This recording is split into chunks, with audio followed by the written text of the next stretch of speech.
Hi అండి, అందరికీ నమస్తే. Mister attitude CEO part 21 story చూసేద్దామండి. అలా నిద్రపోయిన సంజనకి నైట్ 9 అవుతుండగానే సీతగారి పిలుపుకి మెలకువ వచ్చింది. సంజనకి సడన్గా లేచి కూర్చుని అత్తయ్య అని అంటుంది. ఏంటి తల్లి, ఇంకా పడుకున్నావు? తిన్నావా అని సంజనని ఫ్రెష్ అవ్వమని చెప్పింది. సైలెంట్గా ఫ్రెష్ అయ్యి వచ్చి ఇద్దరు కిందకు వెళ్ళారు. అప్పటికే ఆర్యన్ రాజారాం గారు డిన్నర్ చేస్తూ ఉన్నారు. సీతగారు సంజనాని తీసుకొచ్చి ఆర్యన్ పక్కన కూర్చోబెట్టి ప్లేట్లో రైస్ కర్రీ వేసి తను కూడా తినడం స్టార్ట్ చేసింది. సంజన తినకుండా ఏదో ఆలోచిస్తూ ఉండగా, ఏంటి సంజన తినకుండా అలా ఆలోచిస్తున్నావు, తిను అని సీతగారు అనగానే తను తినడం స్టార్ట్ చేసింది. అలా అరగంట తర్వాత అయ్యాక, అత్తయ్య నేను రూమ్కి వెళ్తున్నా అని సంజన సైలెంట్గా రూమ్లోకి వచ్చేసింది. డోర్ దగ్గర పెట్టేసి సైలెంట్గా వచ్చి బెడ్ కూర్చుని ఏదో ఆలోచిస్తూ ఉంది. అలా ఆలోచనలో ఉండగా డైరెక్ట్గా డోర్ ఓపెన్ చేసుకుని లోపలికి వచ్చేస్తాడు ఆర్యన్. ఆర్యన్ అక్కడ చూడగానే భయం వేసి కంగారుగా లేచి నిలబడింది సంజన. ఏంటి సంజు, ఇంకా భయపడుతున్నావు? మనం ఆల్రెడీ ఎంగేజ్డ్. ఇంకా ఇలా భయపడితే ఎలా చెప్పు? ఇప్పుడు అమ్మాయిలు ఎంత ఫాస్ట్గా ఉన్నారని. సంజనాకి దగ్గరగా వస్తుంటే సంజన భయంతో వెనక్కు వెనక్కు జరుగుతుంది. సంజన సంజనాకి ఏడుపు తన్నుకొస్తుంటే అలానే భయపడుతూ వెనక్కి జరగగా తనకి వాల్ అడ్డొచ్చి అక్కడే నిలబడింది భయంతో. ఆర్యన్ సంజనకి దగ్గరికి వచ్చి తనకి ఇంచి గ్యాప్లో నిలబడి సంజనాని సూటుగా చూస్తూ, యు నో వాట్ సంజన, నిన్ను చూసినప్పుడే నువ్వు నా దానివని ఫిక్స్ అయిపోయా. ఇంకా చెప్పాలంటే నువ్వెవరినైనా లవ్ చేసినా పెళ్లి చేసుకున్నా కూడా వదలకపోతుంటేనే వాడిని చంపైనా నిన్ను నా దగ్గరకు తెచ్చుకునేవాణ్ణి. అంత ఇష్టం తెలుసా నువ్వంటే అని అంటుంటే సంజన భయంతో ఒక్కసారిగా ఆర్యన్ చూసి చూపు దించేసింది. ఏంటి, నమ్మడం లేదా?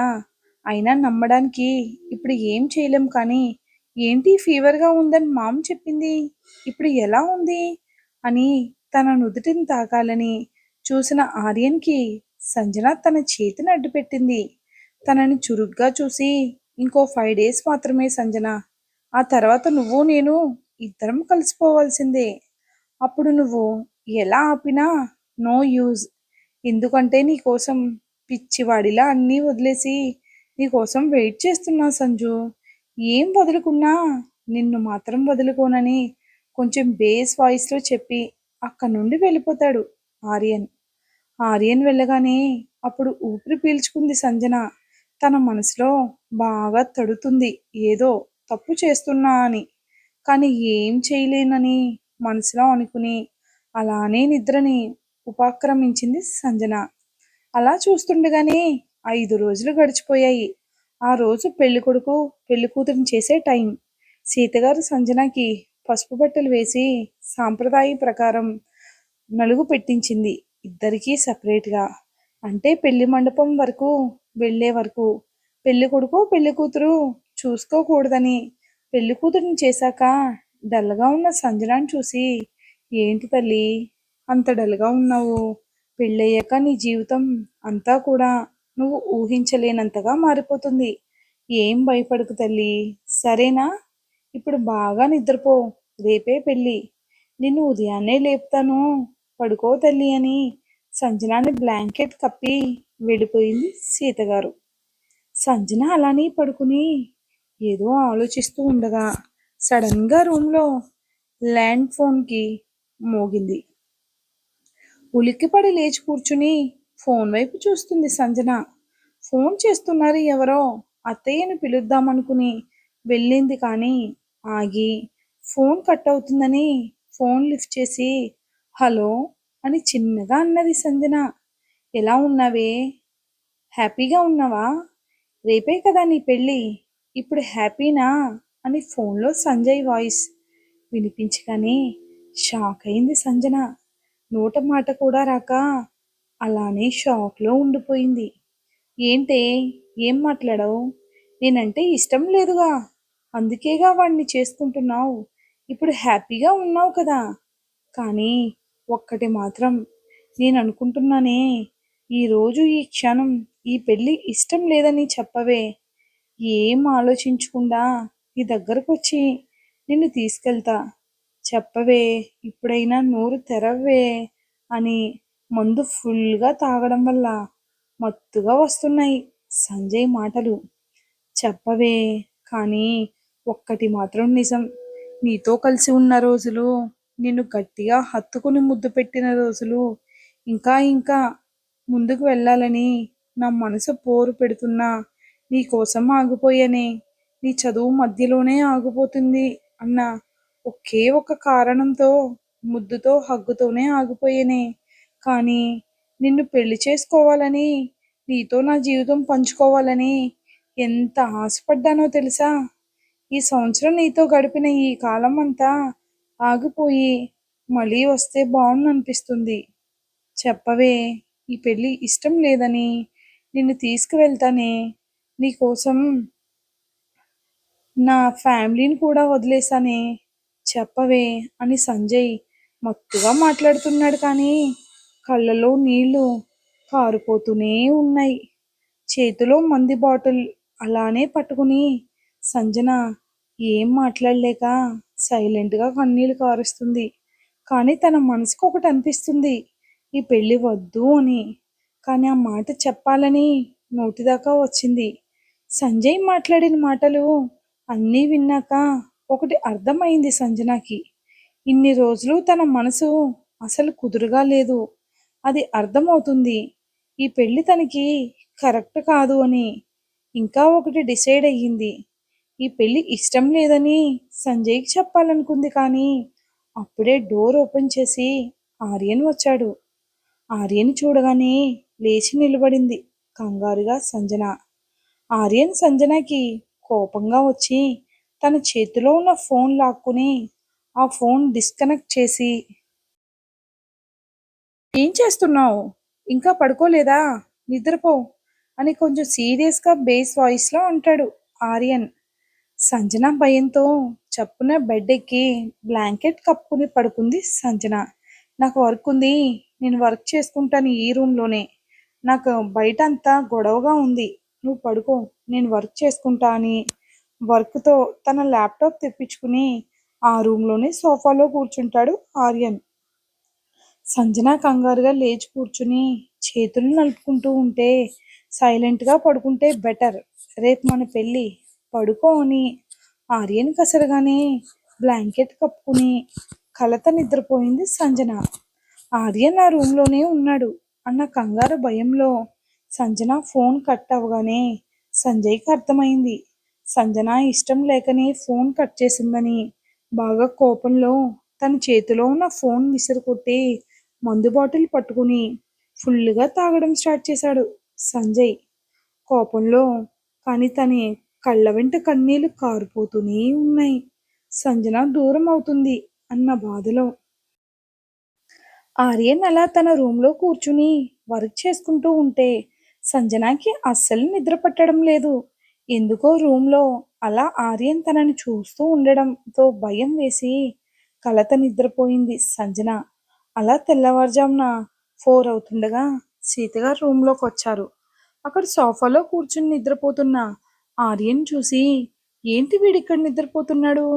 అయినా సంజనని చూడొద్దని చెప్పాను అని ఆర్యన్ దగ్గరికి వెళ్ళింది సీతగారు. రేయ్ ఆర్య! ఆర్య! అని ఆర్యను తట్టి లేపగా లేచి సరిగ్గా కూర్చుని, ఏంటి మామ్ అని అంటాడు పళ్ళు విరుస్తూ. నువ్విక్కడ ఏం చేస్తున్నావురా? అయినా నిన్ను సంజనని చూడొద్దని చెప్పాగా. అయినా ఈ రూమ్‌లోకి ఎందుకొచ్చావు? అని కోపంతో అరుస్తారు సీతగారు. మామ్, సిల్లీ రీజన్స్ చెప్పకు. అయినా నాకు బయట నిద్ర పట్టడం లేదు. డిస్టర్బ్‌గా ఉంది. అందుకే ఈ రూమ్‌కొచ్చా అని నిద్రమత్తులో అంటాడు ఆర్యన్. సరే సరే వెళ్ళు. ఉదయాన్నే పెళ్లి. తొందరగా వెళ్ళి రెడీ అవ్వు. పో. నేను సంజనాని రెడీ చెయ్యాలని తొందర పెట్టడంతో ఓకే మామ్ అని ఒకసారి సంజనాని చూశాడు ఆర్యన్. బుగ్గన చుక్కతో, తల్లో మల్లెపువ్వులు, కళ్యాణ తిలకం, పెళ్లి కూతుర్ని చేయడంతో అలాగే ఉండిపోయి నిద్రపోయింది సంజన. తనని అలా చూడగానే క్యూట్ గర్ల్ అని నవ్వుకుంటూ బయటికి వెళ్ళిపోయాడు ఆర్యన్. సంజన లేటుగా నిద్రపోవడం వల్ల మంచి నిద్రలో ఉంది. సంజనాని చూసి సంజన సంజన అని మెల్లిగా తట్టి లేపుతుంది సీతగారు. సంజన మత్తుగా లేచి అత్తయ్య అని అంటుంది సంజన. లే తల్లి, తెల్లవారుజామున పెళ్ళి, తొందరగా రెడీ అవ్వాలని సంజనాకి చెప్పగానే తనకి నిన్న జరిగిన విషయం అంతా గుర్తుకు వచ్చి కళ్ళలో నీళ్లు తిరిగాయి. అంటే నేను ఈరోజు పెళ్లి చేసుకోవాలా? నేను తీసుకున్న నిర్ణయం కరెక్టా అని తనలో తానే సతమవుతూ ఉంది సంజన. సంజన, ఏమైంది? ఏం ఆలోచిస్తున్నావు? పద, రెడీ అవ్వాలని సంజనాని వాష్రూమ్కి పంపించింది సీతగారు. ఒక అరగంటకి సంజన బయటకు రాగా అప్పటికే ఆ రూమ్లో బ్యూటీషియన్స్ రావడంతో వాళ్ళకి సంజనాని అప్పచెప్పి బయటికి వెళ్ళిపోయారు ఆవిడ. 2 గంటల వరకు సంజనాని పెళ్లి కూతురిగా కష్టపడి రెడీ చేశారు. అప్పటికే టైం 7 అవుతుంది. సంజనాని రెడీ చేసి వాళ్ళు వెళ్ళిపోయారు. సంజన డల్లగా లోపల భయంతో కొట్టుమిట్టుతూ ఉంది. తన మనసంతా కూడా గందరగోళంగా ఉంది. తన డిసిషన్ తప్పు అని తనలో తెలుస్తుంది. నిన్న సంజయ్ తనతో మాట్లాడిన మాటలే తన చెవుల్లో మారుమోగుతున్నాయి.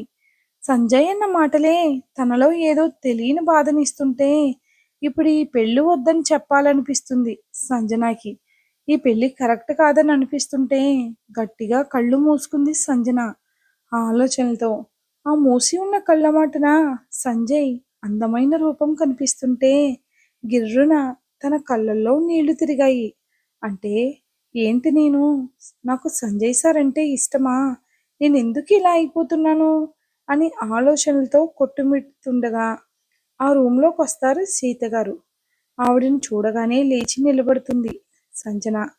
గోల్డ్ కలర్ పట్టు శారీలో దానికి తోడు గోల్డ్ జ్యువెలరీ, మెడలో నడుముకు వడ్డానం, చేతులకు బంగారు గాజులు, నుదుటిన కళ్యాణ తిలకం, బాసికం పూల జడ, చెవులకు పెద్ద పెద్ద బుట్టలు, బుగ్గన చుక్క. ఆ బంగారు రంగు శారీలో తన వంటి కలర్తో పాటు మెరిసిపోతుంది.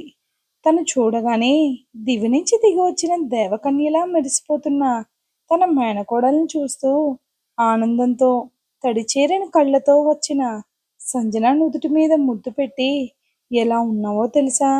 బంగారు బొమ్మలా ఎంత ముద్దుగా ఉన్నావో నా బంగారు తల్లి అని సంజనకి మెటిగాలు వీస్తారు ఆవిడ. అలా సంజనని పెళ్లి కూతురులా రెడీ చేశారండి. తర్వాత సంజన ఏం చేస్తుందో చూద్దాం. అసలు పెళ్లి చేసుకుంటుందా లేదా అనేది తప్పకుండా నెక్స్ట్ వీడియోలో చూద్దామండి. వీడియో నచ్చినట్లయితే ఖచ్చితంగా లైక్ చేసి సబ్స్క్రైబ్ చేయండి. డైలీ ఒకే టైంకి అప్లోడ్ చేయట్లేదని ఏమనుకోకండి. కొంచెం చిన్న పిల్లలు ఉన్నారు, వాళ్ళ ప్రెషర్, వాళ్ళకి హెల్త్ బాగోకపోవడం వల్ల కొంచెం ఫ్రీ అయిన టైంలో అప్లోడ్ చేస్తున్నాను. దయచేసి ఏమనుకోకండి. Thanks for watching. అర్థం చేసుకుంటారని ఆశిస్తున్నాను.